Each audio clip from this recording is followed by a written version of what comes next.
नमस्कार। आइए सुनते हैं कथा सम्राट मुंशी प्रेमचंद द्वारा लिखी हुई कहानी गृह नीति। तो आइए कहानी शुरू करते हैं। जब माँ बेटे से बहू की शिकायतों का दफ्तर खोल देती है और यह सिलसिला किसी तरह खत्म होते नजर नहीं आता तो बेटा उकता जाता है और दिन भर की थकान के कारण कुछ झुंझलाकर माँ से कहता है, तो आखिर तुम मुझसे क्या करने को कहती हो अम्मा?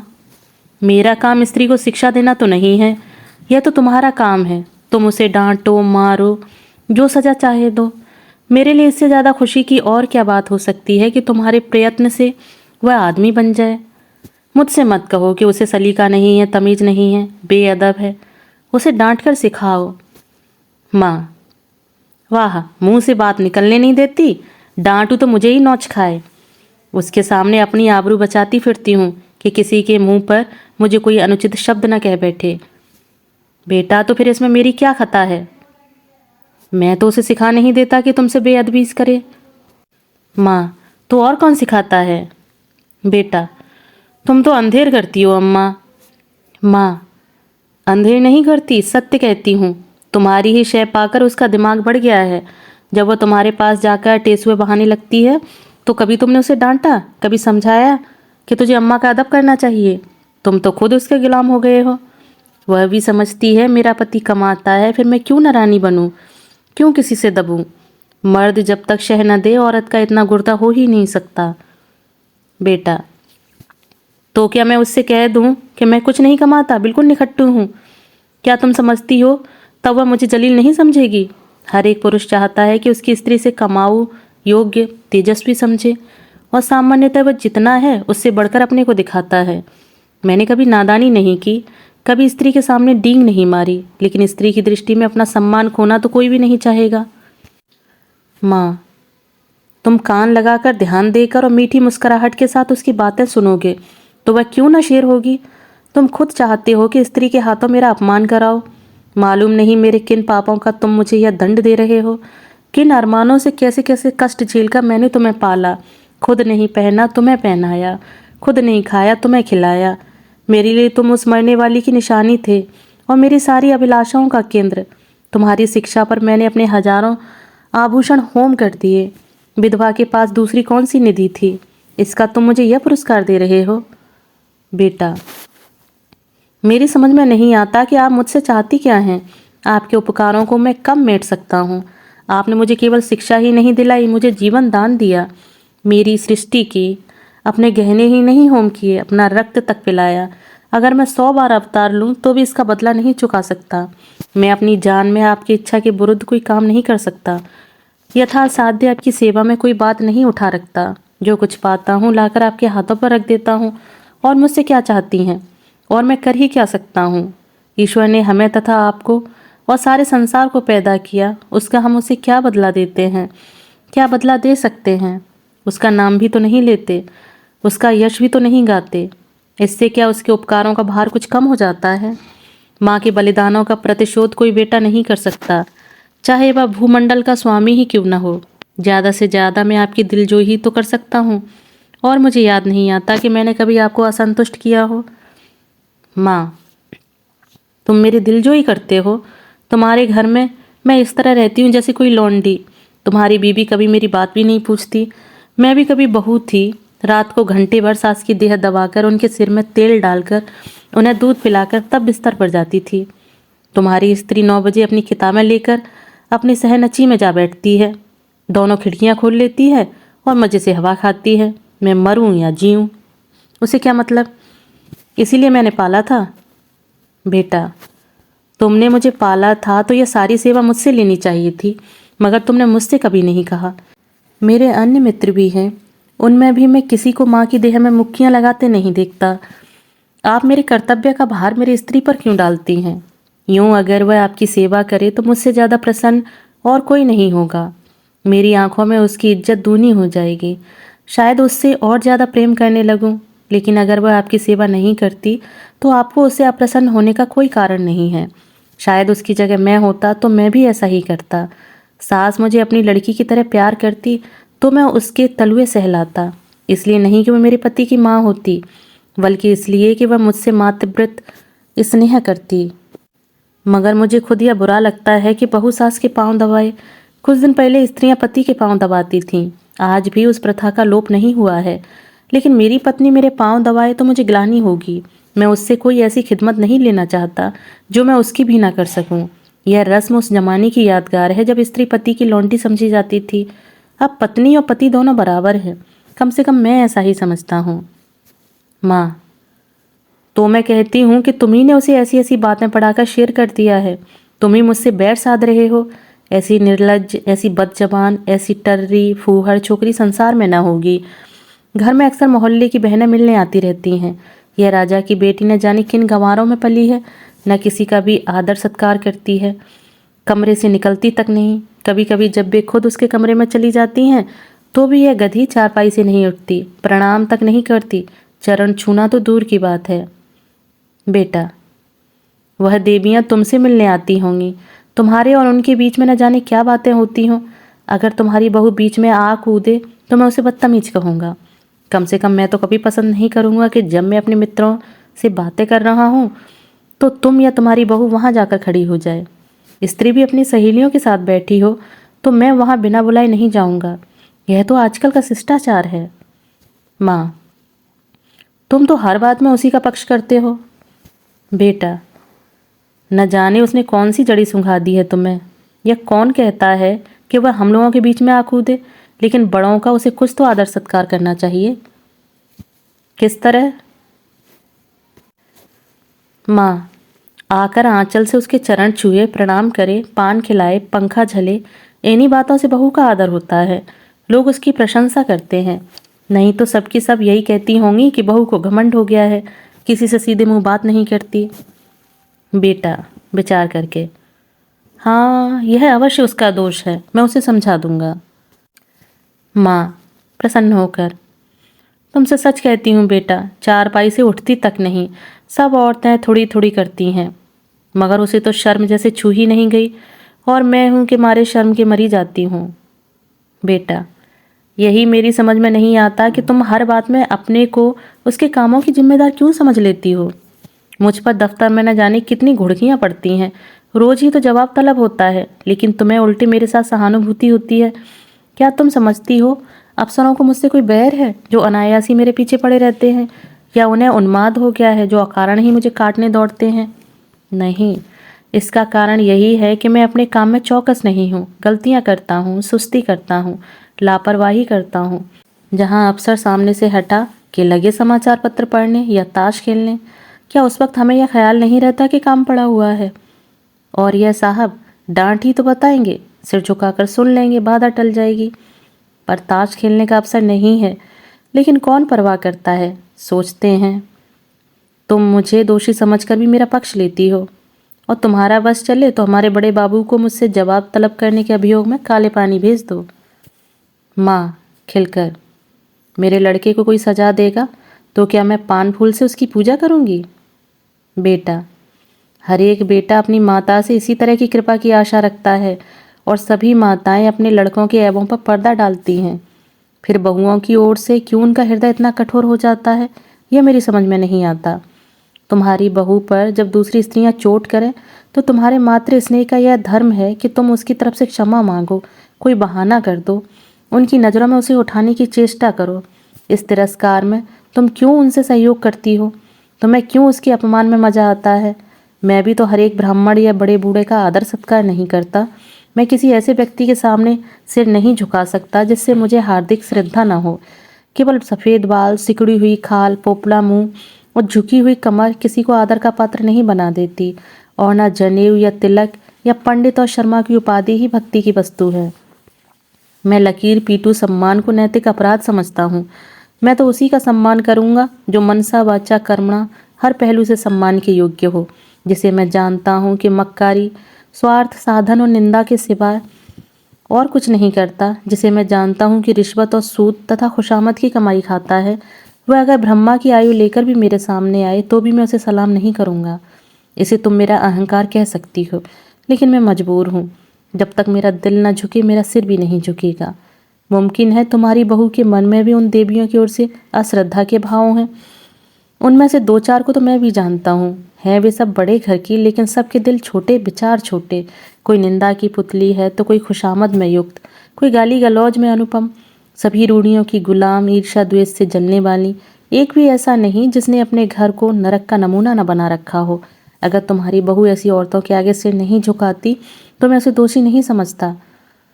माँ: अच्छा आप चुप रहो बेटा, देख लेना तुम्हारी यह रानी एक दिन तुमसे चूल्हा न जलवाए और झाड़ू न लगवाए तो सही। औरतों को बहुत सिर चढ़ाना अच्छा नहीं होता। इस निर्लज्जता की भी तो कोई हद है कि बूढ़ी सास तो खाना पकाए और जवान बहू बैठी उपन्यास पढ़ती रहे। बेटा: बेशक यह बुरी बात है और मैं हरगिज नहीं चाहता कि तुम खाना पकाओ और वह उपन्यास पढ़े, चाहे वह उपन्यास प्रेमचंद जी का ही क्यों न हो। लेकिन यह भी तो देखना होगा कि उसने अपने घर कभी खाना नहीं पकाया, वहाँ रसोईया महाराज है, और जब चूल्हे के सामने जाने से उसके सिर में दर्द होने लगता है तो उसे खाना पकाने के लिए मजबूर करना उस पर अत्याचार करना है। मैं तो समझता हूँ ज्यों ज्यों हमारे घर की दशा का उसे ज्ञान होगा, उसके व्यवहार में आप ही आप परिवर्तन होता चला जाएगा। यह उसके घर वालों की गलती है कि उन्होंने उसकी शादी किसी धनी घर में नहीं की। हमने भी ये शरारत की कि अपनी असली हालत उनसे छिपाई और यह प्रकट किया कि हम पुराने रईस हैं। अब हम किस मुंह से यह कह सकते हैं कि तू खाना पका या बर्तन मांज अथवा झाड़ू लगा। हमने उन लोगों से छल किया है और उसका फल हमें चखना पड़ेगा। अब तो हमारी कुशल इसी में है कि अपनी दुर्दशा को नम्रता, विनय और सहानुभूति से ढांकें और उसे अपने दिल को यह तसल्ली देने का अवसर दें कि बला से धन नहीं मिला, घर के आदमी तो अच्छे मिले। अगर यह तसल्ली भी हमने उससे छीन ली तो तुम ही सोचो उसको कितनी बेदारक वेदना होगी। शायद वह हम लोगों की सूरत से भी घृणा करने लगे। माँ: उसके घर वालों को 100 दफ़े गरज थी, तब हमारे यहाँ ब्याह किया। हम कुछ उनसे भीख मांगने गए थे। बेटा: उनको अगर लड़के की गरज थी तो हमें धन और कन्या दोनों की गरज थी। माँ: यहाँ के बड़े बड़े रईस हमसे नाता करने को मुंह फुलाए हुए थे। बेटा: इसीलिए कि हमने रईसों का स्वांग बना रखा है, घर की असली हालत खुल जाए तो कोई बात भी ना पूछे। माँ: तो तुम्हारे ससुराल वाले ऐसे कहाँ के रईस हैं? इधर जरा वकालत चल गई तो रईस हो गए, नहीं तो तुम्हारे ससुर के बाप मेरे सामने चपरासीगिरी करते थे। और लड़की का यह दिमाग कि खाना पकाने से सिर में दर्द होता है। अच्छे अच्छे घरों की लड़कियां गरीबों के घर आती हैं और घर की हालत देखकर वैसा ही बर्ताव करती हैं, यह नहीं कि बैठी अपने भाग्य को कोसा करें। इस छोकरी ने हमारे घर को अपना समझा ही नहीं। बेटा: जब तुम समझने भी दो, जिस घर में घुड़कियों, गालियों और कटुताओं के सिवा और कुछ न मिले, उसे अपना घर कौन समझे? घर तो वह है जहाँ स्नेह और प्यार मिले। कोई लड़की डोली से उतरते ही सास को अपनी माँ नहीं समझती। माँ तभी समझेगी जब सास पहले उसके साथ माँ का सा बर्ताव करे, बल्कि अपनी लड़की से ज़्यादा प्रिय समझे। माँ: अच्छा आप चुप रहो, जी न जलाओ। यह जमाना ही ऐसा है कि लड़कों ने स्त्री का मुंह देखा और उसके गुलाम हुए। ये सब न जाने कौन सा मंत्र सीख कर आती हैं। यह बहू बेटी के लक्षण है कि पहर दिन चढ़े सोकर उठें। ऐसी कुलच्छनी बहू का तो मुंह ना देखें। बेटा: मैं भी तो देर से सोकर उठता हूँ अम्मा, मुझे तो तुमने कभी नहीं कोसा। माँ: तुम हर बात में उससे अपनी बराबरी करते हो।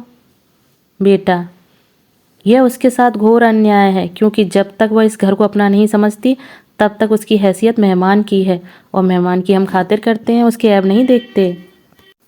माँ: ईश्वर न करे कि किसी को ऐसी बहू मिले। बेटा: तो वह तुम्हारे घर में रह चुकी। माँ: क्या संसार में औरतों की कमी है? बेटा: औरतों की कमी तो नहीं, मगर देवियों की कमी जरूर है। माँ: नौ जैसी औरत सोने लगती है तो बच्चा चाहे रोते रोते बेदम हो जाए, मिनकती तक नहीं। फूल सा बच्चा लेकर मैके गई थी, 3 महीने में लौटी तो बच्चा आधा भी नहीं है। बेटा: तो क्या मैं यह मान लूँ कि तुम्हें उसके लड़के से जितना प्रेम है उतना उसे नहीं है? यह तो प्रकृति के नियम के विरुद्ध है। और मान लो वह निर्मोहिन ही है तो यह उसका दोष है, तुम क्यों उसकी जिम्मेदारी अपने सिर लेती हो? उसे पूरी स्वतंत्रता है, जैसे चाहे अपने बच्चे को पाले। अगर वह तुमसे कोई सलाह पूछे, प्रसन्न मुख से दे दो, ना पूछे तो समझ लो उसे तुम्हारी मदद की ज़रूरत नहीं है। सभी माताएं अपने बच्चे को प्यार करती हैं और वह अपवाद नहीं हो सकती। माँ: तो मैं सब कुछ देखूं, मुंह ना खोलूं? घर में आग लगते देखूं और चुपचाप मुंह में कालिख लगाई खड़ी रहूं? बेटा: तुम इस घर को जल्द छोड़ने वाली हो, उसे बहुत दिन रहना है। घर की हानि लाभ की जितनी चिंता उसे हो सकती है तुम्हें नहीं हो सकती। फिर मैं कर ही क्या सकता हूँ? ज़्यादा से ज़्यादा उसे डांट बता सकता हूँ, लेकिन वह डांट की परवाह ना करे और तुर्की बेतुर्की जवाब दे तो मेरे पास ऐसा कौन सा साधन है जिससे मैं उसे ताड़ना दे सकूं? माँ, तुम 2 दिन न बोलो तो देवता सीधे हो जाएं, सामने नाक रगड़े। बेटा, मुझे इसका विश्वास नहीं है। मैं उससे न बोलूँगा, वह भी मुझसे न बोलेगी। ज़्यादा पीछे पड़ूंगा तो वह अपने घर चली जाएगी। माँ, ईश्वर यह दिन लाए, मैं तुम्हारे लिए नई बहू लाऊंगी। बेटा, संभव है इसकी भी चर्चा हो। सहसा बहू आकर खड़ी हो जाती है। माँ और बेटा दोनों स्तंभित हो जाते हैं, मानो कोई बम गोला आ गिरा हो। रूपवती, नाजुक मिजाज, गर्वीली रमणी है जो मानो शासन करने के लिए ही बनी है। कपोल तमतमाए हुए हैं, पर अधरों पर विष भरी मुस्कान है और आंखों में व्यंग मिला परिहास।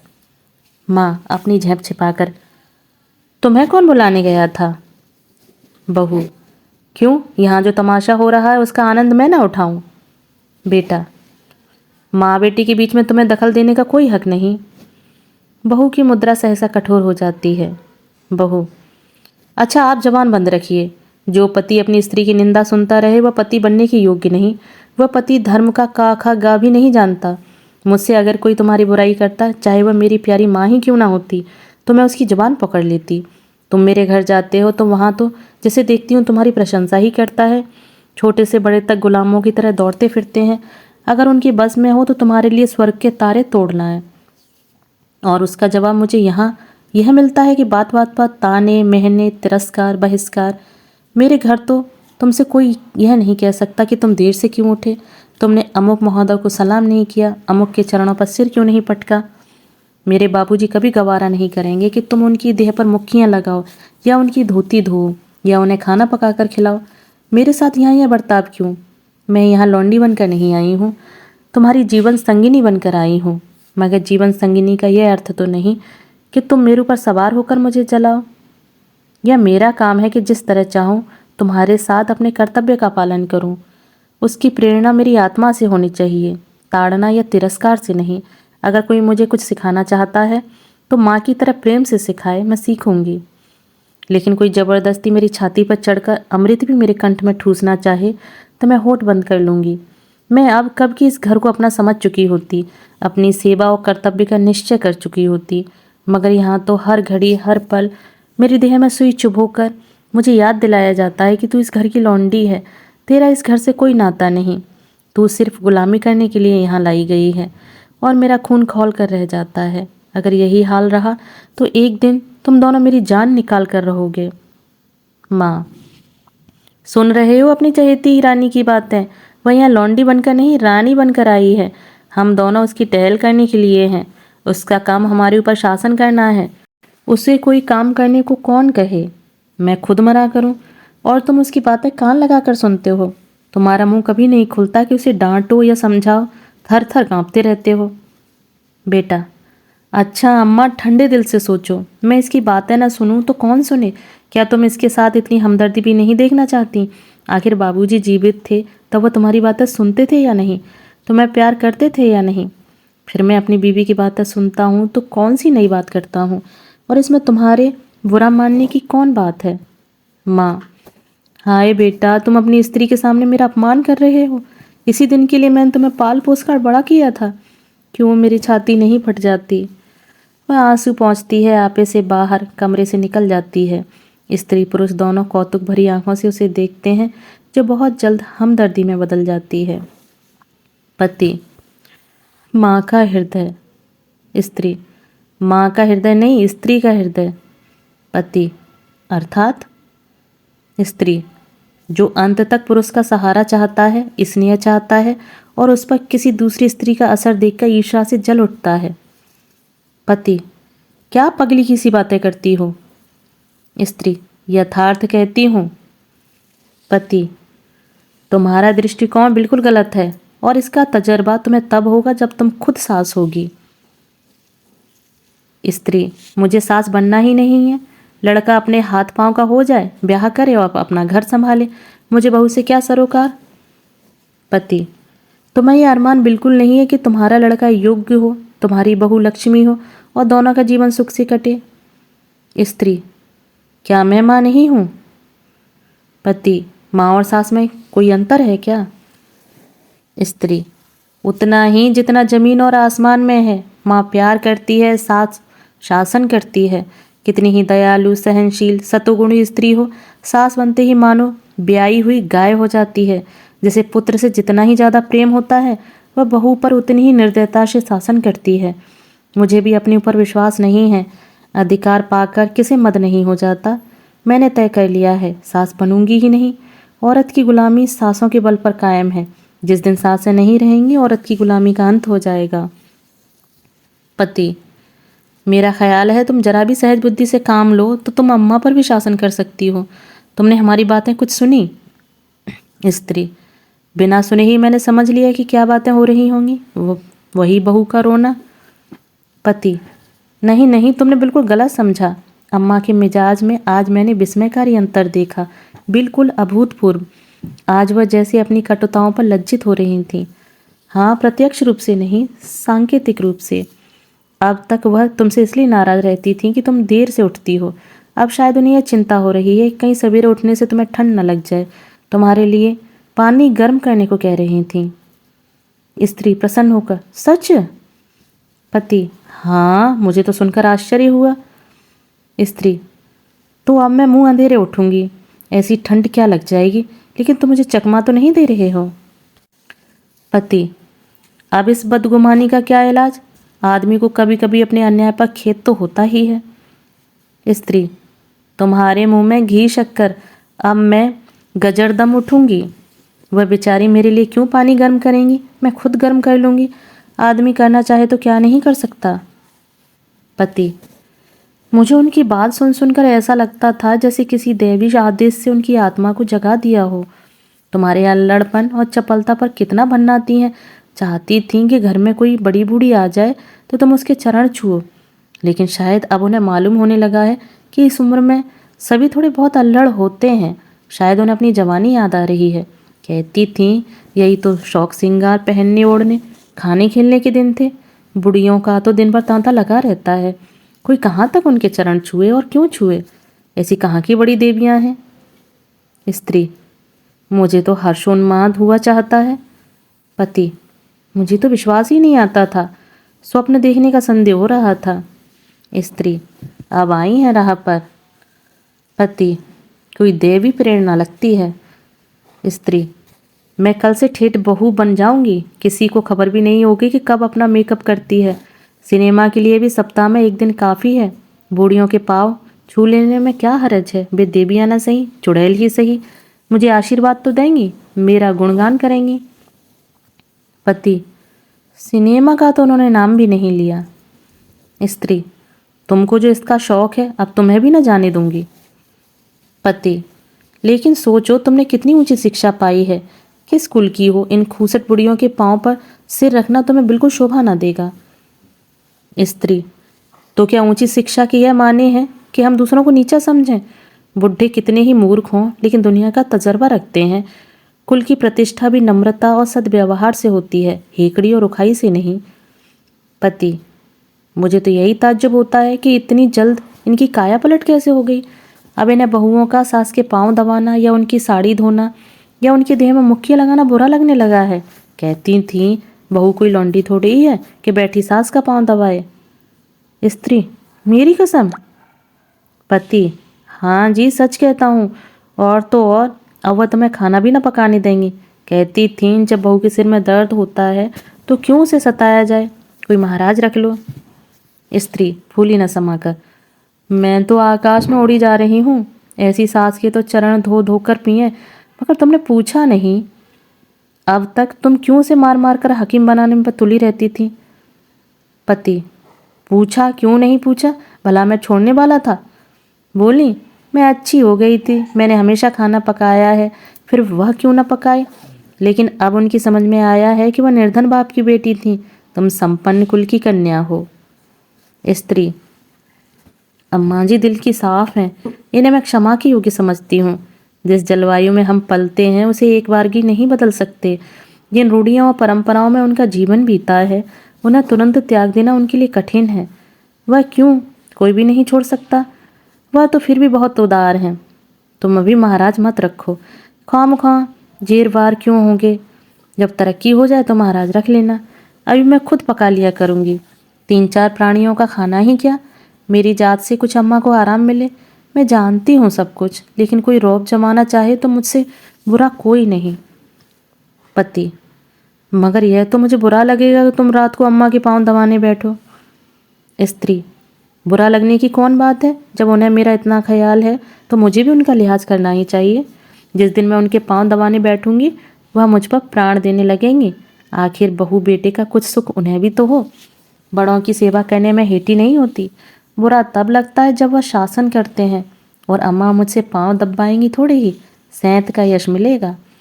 पति: अब तो अम्मा को तुम्हारी फिजूल खर्ची भी बुरी नहीं लगती। कहती थी रुपए पैसे बहू के हाथ में दे दिया करो। स्त्री: चिढ़कर तो नहीं कहती थी। पति: नहीं नहीं, प्रेम से कह रही थी। उन्हें अब भय हो रहा है कि उनके हाथ में पैसे रहने से तुम्हें असुविधा होती होगी। तुम बार बार उनसे मांगती लजाती भी होंगी और डरती भी होंगी, और तुम्हें अपनी ज़रूरतों को रोकना पड़ता होगा। स्त्री: ना भैया, मैं ये जंजाल अभी अपने सिर पर नहीं लूँगी। तुम्हारी थोड़ी सी तो आमदनी है, कहीं जल्दी से खर्च हो जाए तो महीना कटना मुश्किल हो जाएगा। थोड़े में निर्वाह करने की विद्या उन्हीं को आती है। मेरी ऐसी ज़रूरतें ही क्या हैं? मैं तो केवल अम्मा जी को चिढ़ाने के लिए उनसे बार बार रुपए मांगती थी। मेरे पास तो खुद 100-50 रुपए पड़े रहते हैं। बाबूजी का पत्र आता है तो उसमें 10-20 के नोट जरूर होते हैं, लेकिन अब मुझे हाथ रोकना पड़ेगा। आखिर बाबूजी कब तक देते चले जाएंगे? और यह कौन सी अच्छी बात है कि मैं हमेशा उन पर टैक्स लगाती रहूं। पति: देख लेना अम्मा अब तुम्हें कितना प्यार करती हैं। स्त्री: तुम भी देख लेना मैं उनकी कितनी सेवा करती हूँ। पति: मगर शुरू तो उन्होंने किया। स्त्री: केवल विचार में, व्यवहार में आरंभ मेरी ओर से ही होगा। भोजन पकाने का समय हो गया है, चलती हूँ। आज कोई खास चीज़ तो नहीं खाओगे? पति: तुम्हारे हाथों की रूखी रोटियां भी पकवान का मजा देंगी। स्त्री: अब तुम नटखटी करने लगे। दोस्तों, अभी आप सुन रहे थे मुंशी प्रेमचंद द्वारा लिखी हुई कहानी गृह नीति। दोस्तों, कहानी आपको कैसी लगी? अपने विचार कमेंट बॉक्स में साझा जरूर कीजिएगा। कहानी पसंद आई हो तो चैनल को सब्सक्राइब और वीडियो को लाइक और शेयर जरूर करें। धन्यवाद।